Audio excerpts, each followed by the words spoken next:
রজনী লাইনে। ওই যে ইন্ডিয়ান বর্ডার, পাহাড় দেখা যাচ্ছে ইন্ডিয়ান। টাওয়ার হাঙুরে, টাঙ্গর হাওর, সরি, সুনামগঞ্জ। এটাকে যে রোড দিয়ে যাচ্ছি, এই রোডের নাম হচ্ছে রজনী লাইন। আমরা কোথায় যাচ্ছি মামা? ইয়াতে যাচ্ছি শিমুল বাগান থেকে প্রথম, তারপরে বাড়ি কিলা, তারপরে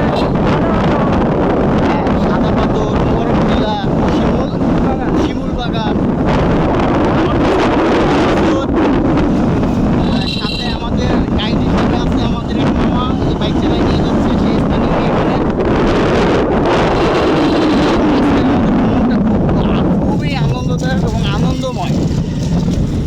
যদিও শারীরিক ক্লান্ত লাগতেছে, অনেকক্ষণ পানিতে ডুবাইছি তো, অনেক গোসল করছি, ক্লান্ত লাগতেছে, কিন্তু মনটা ভালো লাগছে।